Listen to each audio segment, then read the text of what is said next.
ওম জয়তু লোকনাথ, জয় বাবা লোকনাথ, জয় শিব লোকনাথ। বাবা লোকনাথের শ্রীচরণে শত কোটি প্রণাম জানাই। আমি শেখর বোস, আমার বাড়ি বটকৃষ্ণপুর চাকদা। বাবা লোকনাথের কৃপা এতই মারাত্মক যে তা বর্ণনা করাও বিশাল ব্যাপার। আমি একবার ঝড় রাতে আমার স্ত্রীকে নিয়ে শ্বশুরবাড়ি থেকে ফিরছিলাম। রাত এতই গভীর আর তার উপর মুষলধারে ঝড় বৃষ্টি হচ্ছিল। এমন সময় মাঝপথে আমাদের গাড়িটি খারাপ হয়ে যায়। আমিও আমার স্ত্রী একভাবে বাবা লোকনাথকে স্মরণ করতে থাকি। অত রাতে তার ওপর এত মুষলধারে বৃষ্টি ও ঘন ঘন বাজ পড়ার শব্দে আমরা যেন দিশেহারা হয়ে পড়ি। যদিও আমাদের বাবা লোকনাথের ওপর আরও বিশ্বাস বজায় রাখা প্রয়োজন ছিল, কিন্তু দুঃখের বিষয় আমরা যতটা বিশ্বাস বাবার ওপর রেখে চুপচাপ বাবার নাম স্মরণ করা প্রয়োজন ছিল, কিন্তু আমি বিশেষ করে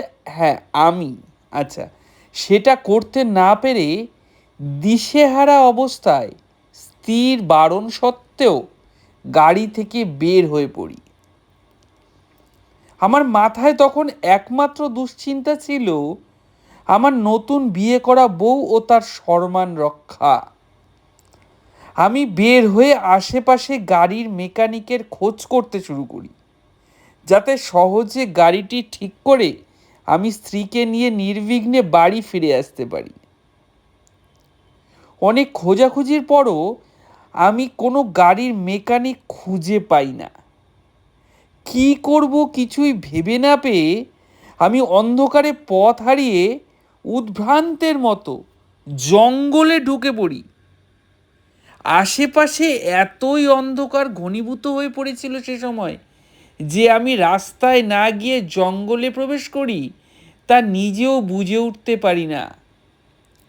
চারিদিকে দেখতে পাই দুর্ভেদ্য অন্ধকার এবং সেই সঙ্গে অসংখ্য জোনাকি জ্বলছে।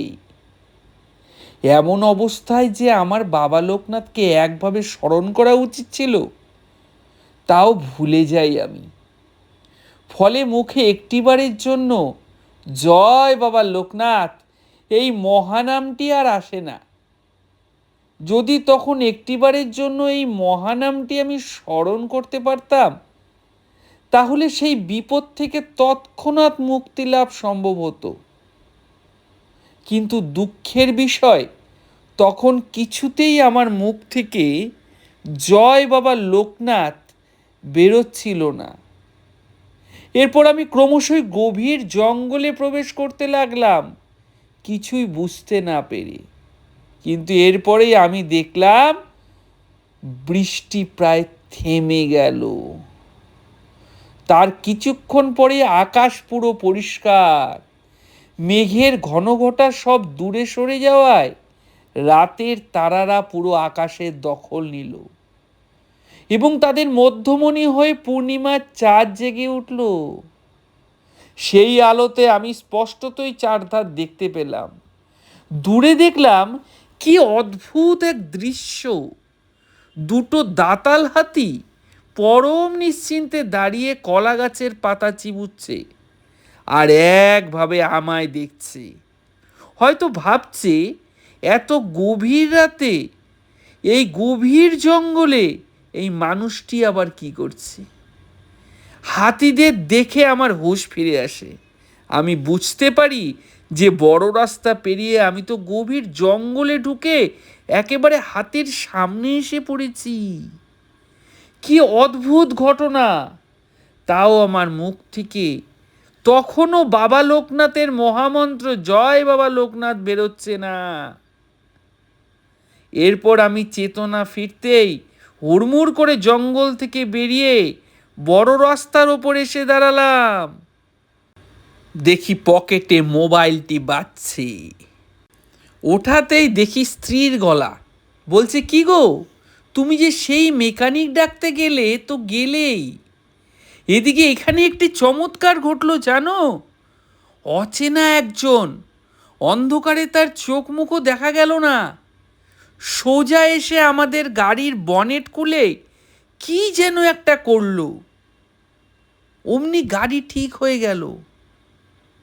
তারপর তাকে ধন্যবাদ বলাতেও তিনি কাছে এলেন না, দূর থেকে হাত উঁচু করে মনে হয় আশীর্বাদ দিলেন।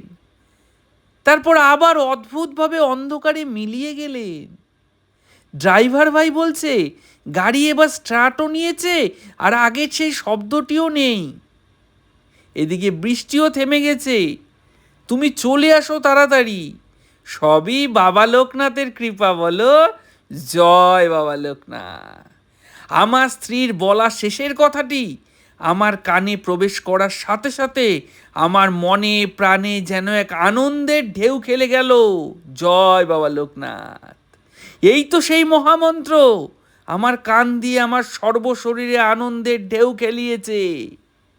এই তো এইবার আমি বলতে পারছি জয় বাবা, জয় বাবা লোকনাথের জয়, জয় করুণা সিন্ধু দীনবন্ধু বাবা লোকনাথ, জয় বিশ্বাসনাথ বাবা লোকনাথের জয়। আমি আবার বলতে পেরেছি।